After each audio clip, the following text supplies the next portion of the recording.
උත්පත්ති පළමුවෙනි පරිච්ඡේදයේ 1 සිට 19 දක්වා.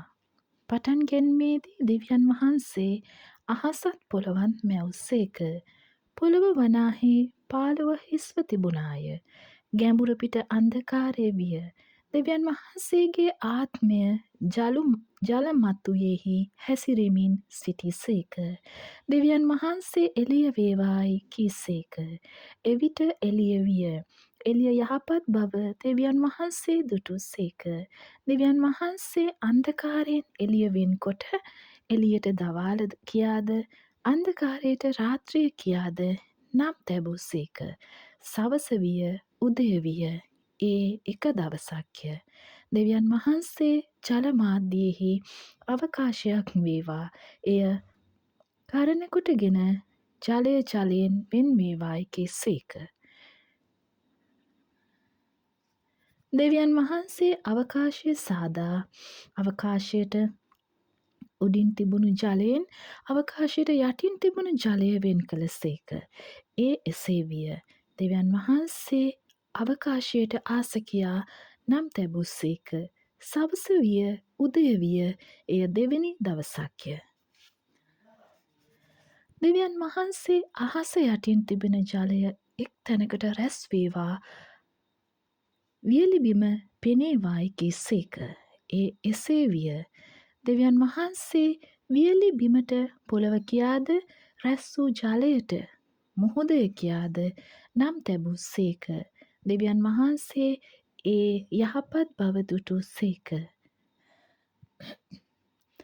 දෙවියන් වහන්සේ පොළව වනාහි තෘණද බීජ උපදවන පලාද ඒ වර්ග ලෙස පලදරන බීජ සහිත ඵල වෘක්ෂද පොළව පිට හටගන්වාවයි කීසේක. ඒ එසේ විය. තෘණද ඒ වර්ග ලෙස බීජ උපදවන පලාද ඒ වර්ග ලෙස බීජ සහිත පලදරන වෘක්ෂද පොළොවෙන් හටගත් සේක. දෙවියන් වහන්සේ ඒ යහපත් බව දුටුසේක. සවස විය උදය විය. ඒ තුන්වෙනි දවසක්ය. දෙවියන් වහන්සේ රාත්‍රියෙන් දවාල වෙන් කිරීමට අහස් තලයෙහි ආලෝකයෝ වෙත්වා.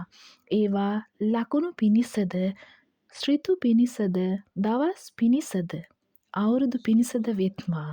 පොළවට එළිය දීමට ඒවා අහස් තලයෙහි ආලෝකයන් පිණිස වෙත්වායි කීසේක. ඒ එසේ විය. දෙවියන් වහන්සේ මහත් ආලෝක සෑදූසේක. වඩා මහත් ආලෝකය දිවා භාගය කෙරෙහි අධිපතිකම් කරන පිණිසය. කුඩා ආලෝකය රාත්‍රී භාගය කෙරෙහි අධිපතිකම් කරන පිණිසය. උන්වහන්සේ තාරකාද සෑදූසේක. පොළවට එළිය දෙන පිණිසත් දවාල කෙරෙහිද රාත්‍රිය කෙරෙහිද අධිපතිකම් කරන පිණිසත් අන්ධකාරයෙන් එළිය වෙන් කරන පිණිසත් දෙවියන් වහන්සේ ඒවා අහස් තලයෙහි තැබූසේක. දෙවියන් වහන්සේ ඒ යහපත් බව දුටුසේක. සවස විය උදය විය. ඒ 4 වෙනි දවසය. දෙවියන් වහන්සේගේ වචනය මෙසේය. ආමේන්.